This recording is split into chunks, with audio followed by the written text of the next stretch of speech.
rider competition out here today thus far. Picking up where he left off. Oh my goodness!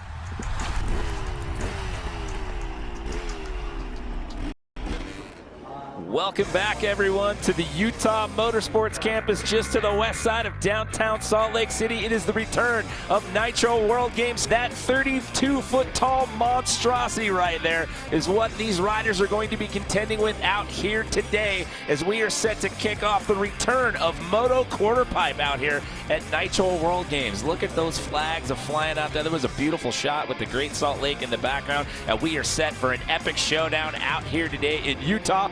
The state of sport. My name is Jimmy Coleman. I'm sitting alongside Micah Kranz. We've got Lorette Nickel in the field, and well, let's talk about how this is all going to work out here today, Micah. We have 5 riders in the field, and well, basically, they're going to go in rounds out here today. Each round, they're going to get 2 attempts.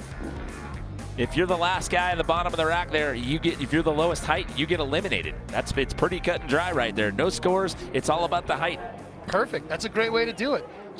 We don't need to be measuring this thing. Whoever last guy goes, and whoever goes the highest, all the glory. Well, it's a little bit more complicated than that, but we'll dive into it here in just a second. We've got Cole Denny, Jared McNeil, Tyler Berriman, Corey Creed, and Colby Raha, your 5 gladiators, for lack of a better term, out here today, because again, that's a 32-foot tall lip right there, and there's a 50-foot height pole up on top of that deck. These guys are jumping basically, multiple stories into the air. It is absolute insanity. It's a monstrosity, for lack of a better term, and again, it's a 50-foot height pole. But let's learn more about this thing out here today in this CBDMD course profile.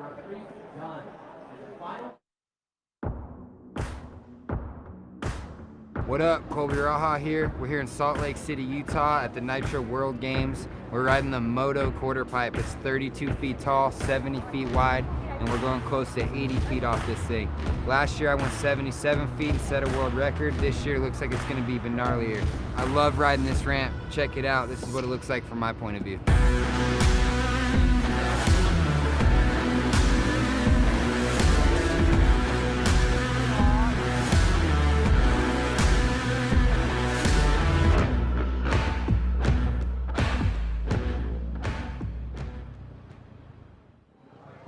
And Colby Raha treats this thing like it's just a super kicker. He rides this thing with reckless abandon, and he makes it look so smooth while he's doing it. He is your winner at this event last year. 2018 was the inaugural Moto quarterpipe event out here at Nitro World Games. But let's not count out Corey Creed. That guy, he got 3rd place out here last year, and they just had this event at X Games a couple weeks ago, and Corey Creed walked out of here with a gold medal. But here we go. We are underway. This is Cole Denny getting the party started here. Again, they're going to get 2 attempts per round right here. Cole is one of the coolest stories in action sports. Started with an Instagram account where he just kind of built ramps out of matchsticks. People, neighborhoods would drop off cars, and he just built this cool ramp, and which is the neatest stunts ever. Follow that guy, Cole from SD.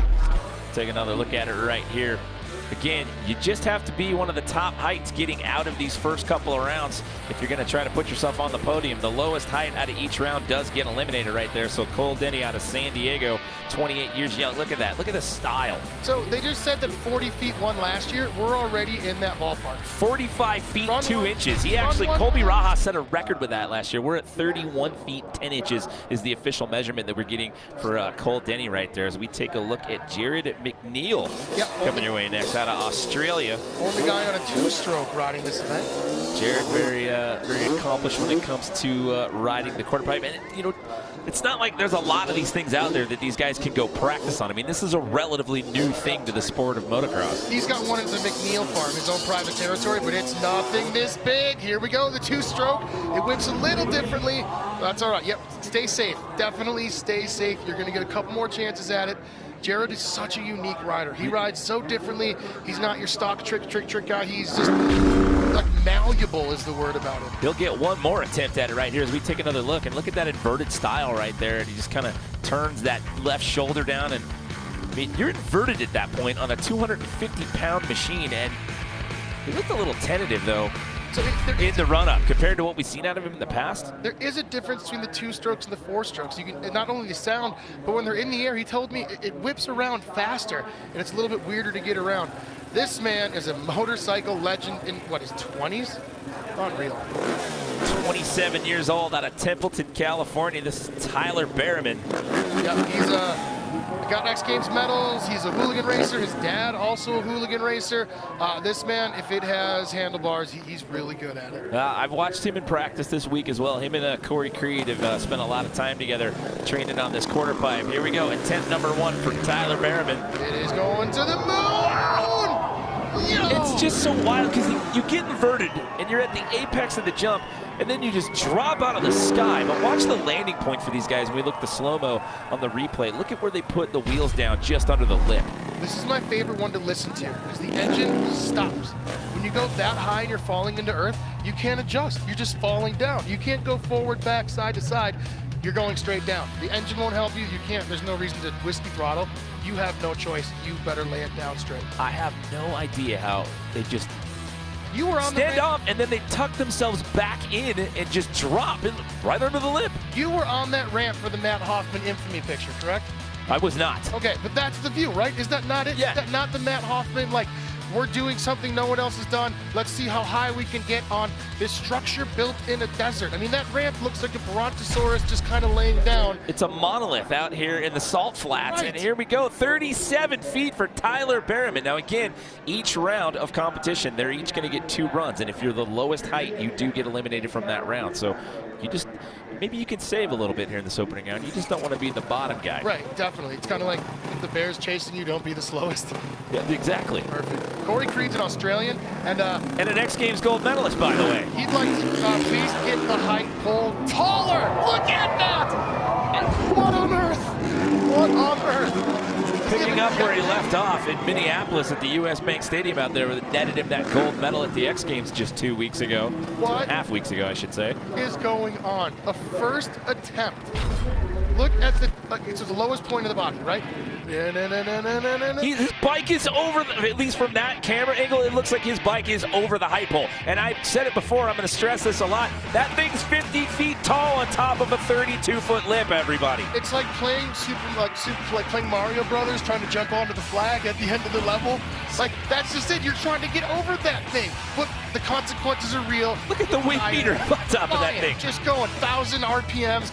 And Creed just spotting the coping, if there is a such thing as coping on there. It just kind of recesses back. We'll call it noping. How's that? I mean, it's a lifesaver, man. I saw a couple guys in practice really would have hung up back wheel. And as we've seen from BMX where catastrophe happens, this ramp is just lends itself to progression. It's so forward thinking. It's the biggest one in existence. There's like 3 or 4 out there, a couple in the backyard, but this is the big daddy of them all. Hey, guess what? What did I tell you the big winning height was last year, the record setter? 45 feet 2 inches. Yeah. Guess what Corey Creed just got? 45 feet 8 inches. So we've already broken last year's record. Wow. We've already broken last year's record by 1/2 of a foot. Corey Creed came to America. And this is the first round. Eating medals, just eating awards. So what happens now? This is the bottom part of the run order here. Colby Raha gets to go last. Then everybody's going to get 1 more attempt.